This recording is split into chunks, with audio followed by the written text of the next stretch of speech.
Sir तुम्हाला कसं वाटलं नाटक? खरं तर येथील जो प्रेक्षक वर्ग आहे म्हणजे असा जो विदग्ध रसवृत्तीचा जो प्रेक्षक वर्ग आहे इथला, खरं तर त्यांना धन्यवाद द्यायला पाहिजे.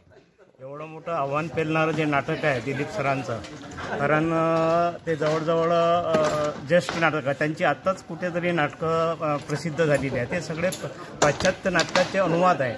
पण त्यांनी हे नाटक करताना किंवा स्क्रिप्ट लिहिताना त्यांनी जे कसब दाखवलेलं त्याचं भारतीयकरण केलेलं आहे त्या नाटकाचं. खरं तर त्याचं या भूमीचं केलेलं आहे, या भूमीत रुजावं असं केलेलं आहे त्यांनी. खरं तर नाटक पाहणे आणि रंगभूमीवर जेव्हा नाटक होतं, आपण जेव्हा पाहतो, प्रेक्षक पाहतात, आपण पाहतो, समीक्षक पाहतात, बरोबर. त्यानंतर खरं तर नाटक संपल्यावर आपल्यामध्ये नाटक सुरू होते. बरोबर. नाटक ही कधी प्रोसेस आहे, बरोबर, एक प्रक्रिया आहे आपल्यामध्ये रुजण्याची, आणि त्याच्यातून न्याय जन्मतो. न्याय जो देत असतो आपण नाटकाला, प्रेक्षक देत असतात किंवा आपण विद्वान इथले असे जे लोक जे न्याय देत असतात नाटकाला, ती प्रक्रिया एक नंतरची बाजू आहे. कारण अशा नाटकाला न्याय देणं ही सोपी गोष्ट नाही लगेच्या लगेच. कारण हे यामध्ये इतकं आहे, यामध्ये प्रहसन आहे, यामध्ये ॲब्सर्डिटी आहे या नाटकामध्ये.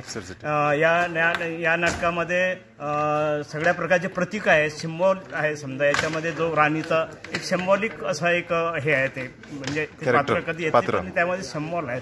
म्हणजे राजसंस्थेचा किंवा राजसंस्थेचा एक प्रकारचा जो अंश असतो, किंवा जे एक ज्याला आपण सत्ता म्हणतो, सत्याचा एक सिम्बॉल ज्याच्यातून हे होतो, तर एक शक्ती म्हणून आपण त्याला सिम्बॉलिक असं हे देऊ.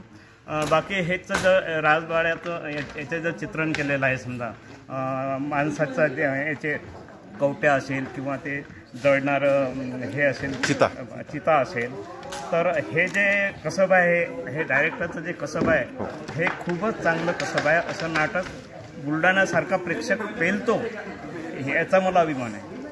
हे नाटक पेललं नसतं तर हे कसदार किंवा हे नाटक, आता गणेश देशमुखांसारखे कलावंत याच्यामध्ये आहेत, त्यांनी ते नाटक असं पेलून धरलेलं आहे सगळं. आणि स्टेज छोट्या चांगलं म्हणजे लहानशा स्टेज प्रॉपर्टीमध्ये आणि एकदम कमी याच्या नाटकाचा अवकाश हे केलेला आहे त्यांनी. कमी ॲक्टर जे असतात किंवा जे कलावंत असतात, ते कमीत कमी कलावंत घेऊन त्यांनी हा सगळा विषय, खरं तर हे राजकीय ॲरोनी आहे, ॲरोनी म्हणतात, राजकीय एक प्रकारचं व्यंग आहे किंवा जे एक हे आहे, ते व्यंग आपण किती समर्थपणे यांनी माणुसकी जे संस्था आहे त्यांनी पेललेलं आहे, हे आपल्या प्रयोगातून. किंवा इथला प्रेक्षक कसा आहे, म्हणजे कसं असते माहीत आहे का, प्रेक्षक नाटक पाहताना जो स्तब्धता असते, त्या स्तब्धतेमध्ये आणि दाद देण्यामध्ये, दाद जी मिळते नाटकाला, ते खरं तर तो नाटकाला